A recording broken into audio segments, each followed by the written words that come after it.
حضرت عائشہ رضی اللہ تعالی عنہ ام المومنین ہماری اما جان فرمایا کرتی تھیں، ہائے ہائے مصر کی عورتوں نے یوسف علیہ السلام کو دیکھا تو اپنی انگلیوں کو کاٹا، اگر میرے حبیب کو دیکھ لیتی تو اپنے سینوں میں چھریاں مار لیتی۔ ایسے تھے اور اللہ کے ہاں کیا مقام، اس کا تو خیر کیا ہی کہیے۔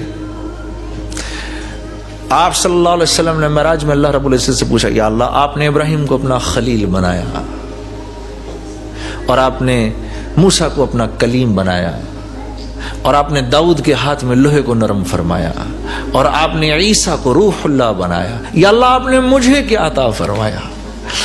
تو اللہ رب العزت نے جواب دیا، اے میرے حبیب جو آپ کو دیا وہ تو کسی کو نہیں دیا۔ قیامت تک اب جب میرا نام آئے گا میرے نام کے ساتھ آپ کا نام آئے گا، لا الہ الا اللہ محمد الرسول اللہ۔ جب پتہ ہے آپ کو کبھی اللہ رب العزت نے قرآن میں رسول اللہ کو یا محمد کہہ کر نہیں پکارا، دوسرے انبیاء کے نام مبارک لیے اللہ نے، یا اسماعیل، یا شعیب، یا یحییٰ، یا زکریا، یا موسیٰ، یا عیسیٰ، لیکن ایک مرتبہ بھی رسول اللہ صلی اللہ علیہ وسلم کو یا محمد کہہ کر نہیں پکارا، القاب سے پکارا، کبھی یا ایھا المدثر کہہ کے پکارا، تو کبھی یا ایھا المزمل کہہ کر پکارا، تو کبھی آپ کی جان کی قسم بھی کھائی، بتاؤ لعمرک اے میرے نبی آپ کی جان کی قسم، ہاں کبھی یا ایھا النبی کہہ کر پکارا، کبھی یا ایھا الرسول کہہ کر پکارا۔ آپ کو پتہ ہے میرے بھائی اور میری بہنوں، ایک سورت کے شروع کے اندر اللہ رب العزت نے جتنے صحابہ کرام تھے، اور صحابہ کرام تو کیا جان دینے والے تھے آپ صلی اللہ علیہ وسلم پر، کیسے آپ کے جان نثار تھے، سورہ حجرات کے شروع میں اللہ نے صحابہ کو سکھایا کہ میرے نبی سے بات کرنے کا کیا طریقہ ہے۔ آواز نیچے اونچی نہیں کرنا، یہ جتنا کیا ہے سب کینسل کر دوں گا۔ ایک صحابی مسجد میں آتے تھے، انہوں نے مسجد میں آنا چھوڑ دیا، گھر میں بیٹھ کر خوب رویا کرتے تھے، رونا شروع کر دیا انہوں نے جب یہ آیتیں اتری، یا ایھا الذین آمنوا لا ترفعوا اصواتکم فوق صوت النبی، وہ گھر بیٹھ گئے۔ پھر آپ صلی اللہ علیہ وسلم نے کہا بھی فلاں بن فلاں کدھر ہے؟ کہا یا رسول اللہ وہ گھر بیٹھ گئے، بلاؤ اس کو آئے۔ تو بھئی تو گھر کیوں بیٹھ گیا، تو آتا کیوں نہیں؟ کہا یا رسول اللہ جب صحیح آیتیں اتری ہیں میری تو آواز اونچی ہے، ڈر کے مارے اب میں مسجد بھی نہیں آتا۔ تو پھر آپ نے ان کو سمجھایا نہیں تو اس زمرے میں نہیں آتا، تو اس میں نہیں آتا۔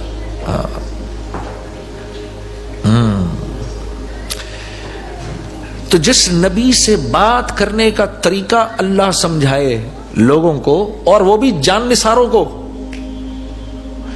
تو اس نبی کا اللہ کے ہاں کیا مقام ہوگا، اور جو اپنے آپ کو اس کے رنگ میں ڈھال لے گا پھر وہ اللہ کے ہاں کیسا ہوگا۔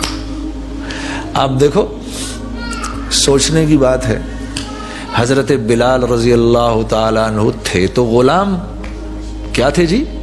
غلام، باپ بھی غلام، ماں بھی غلام، دادا بھی غلام، دادی بھی غلام، اور دنیا کی لائن کی حیثیت سے اتنے نیچے تھے کہ حدیث کے تاریخ کی کتابوں میں آپ کے والد محترم کا نام تو آتا ہے، آپ کے دادا کا نام نہیں آتا، کہیں نہیں ملتا، لیکن اللہ اکبر نسبت جوڑ لی محمد صلی اللہ علیہ وسلم سے، تو اللہ کے نبی فرما رہے ہیں تو چلتا زمین پر ہے اور تیرے قدموں کی آواز اے بلال عرش والے سنتے ہیں۔ ہاں پھر آپ نے فرمایا میرے دائیں طرف سے قیامت کے دن ابو بکر اذان دیتے ہوئے نکلیں گے، بائیں طرف سے عمر اذان دیتے ہوئے نکلیں گے، میرے دائیں طرف سے ابو بکر نکلیں گے، بائیں طرف سے عمر نکلیں گے، اور میرے قدموں سے بلال اذان دیتے ہوئے نکلیں گے۔ یہ مقام مل کے سے گیا۔ آج دنیا کی سب سے زیادہ مسجد کا نام کیا ہے؟ مسجد بلال۔ واہ واہ جی واہ۔ حضرت عمر رضی اللہ تعالیٰ عنہ فرمایا کرتے تھے حضرت بلال کے بارے میں، ابو بکر ہمارے سردار ہیں لیکن ان کا مقام ہمارے ہاں اونچا اس لیے ہے کیونکہ انہوں نے ہمارے ایک سردار کو رہا فرمایا۔ انہوں نے ہمارے ایک سردار کو رہا کیا. تو حضرت بلال کو اپنا سردار کہا کرتے تھے. یہ اس نسبت کی وجہ سے. اس کے برعکس ابو جہل بھی تو ہے عرب سردار، بنی مخزوم کا سردار. یہ بنی مخزوم رسول اللہ کا جو خاندان تھا بنی ہاشم، اس کی ٹکر کا قبیلہ تھا، اس کی ٹکر کا خاندان تھا. اسی لیے تو یہ آپ کو نبی بھی نہیں مانتا تھا بدبخت، کہ بھئی یہ بنو ہاشم جو ہیں یہ حاجیوں کو بھی کھانا کھلاتے ہیں اور نبی بھی ان میں آ گیا. یہ نبی اگر بنی مخزوم سے ہوتا تو میں اس کو نبی مان لیتا. اکڑ ایسی. اور اس کو ابو الحکم کہتے تھے میرے بھائی اور میری بہنوں. ابو الحکم حکمتوں والا. 21 سال کی عمر میں یہ قریش کے جرگے کی سرداری کرتا تھا. 21 سال کی کوئی عمر ہوتی ہے؟ ان کے فیصلے کرتا تھا. نسبت نہیں جوڑی محمد صلی اللہ علیہ وسلم سے. آج ہم مذاق میں بھی کسی کو ابو جہل نہیں کہہ سکتے. یہ اتنی اونچی نسبت ہے. اللہ اس کی قدر کی ہم سب کو توفیق دے دے. ہاں میرے دوستو، ہاں. اسی لیے میں ایک بات آپ کو عرض کرتا ہوں، دیکھو ایسے جملے مت بولا کرو ہم سے تو بہتر وہ غیر ہیں. خدا کے واسطے آپ محمد صلی اللہ علیہ، یہ تو مترادف ہوا محمد صلی اللہ علیہ وسلم کے سینے میں چھرا مارنے کے. یہ جس مسلمان کے بارے میں آپ کہہ رہے ہیں نا کہ بھئی ہم سے تو اچھے وہ ہیں، اس کے دل میں کم از کم کلمہ تو ہے، اس کے دل میں محمد صلی اللہ علیہ وسلم کا نام تو ہے.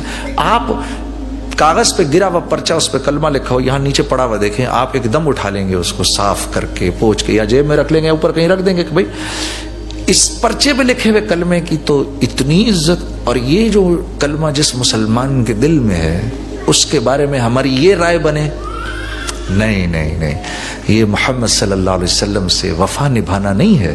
یہ تو آپ صلی اللہ علیہ وسلم کی دل میں نعوذ باللہ قدر و منزلت کا کم ہو جانا ہے. اس کے دل میں اللہ کے نبی کا نام ہے، وہ کلمہ ہے جو آپ صلی اللہ علیہ وسلم لے کر آئے. آپ کو پتہ ہے 7 سلام بھیجے ہمارے نبی نے ہم پر. آپ حضرت ابو ہریرہ کی روایت ہے، آپ نے یا غالباً حضرت عبداللہ بن مسعود کی روایت ہے، مولوی صاحب بتائیں گے میرے سے غلطی ہو رہی ہے. آپ نے فرمایا میرے بھائیوں کو سلام ہو، میرے بھائیوں کو سلام ہو، میرے بھائیوں کو سلام ہو، میرے بھائیوں کو سلام ہو، میرے بھائیوں کو سلام ہو، میرے بھائیوں کو سلام ہو، میرے بھائیوں کو سلام ہو. 7 سلام بھیجے. صحابہ خوش ہو گئے، یا رسول اللہ ہم آپ کے بھائی ہیں. آپ نے فرمایا نہیں، تم میرے بھائی نہیں، تم تو میرے صحابہ ہو. میرے بھائی تو وہ ہیں جنہوں نے مجھے دیکھا نہیں ہوگا لیکن میرے بعد مجھ پر ایمان لائیں گے. میں اور آپ 7 سلام ہمارے نبی نے ہم پر بھیجے.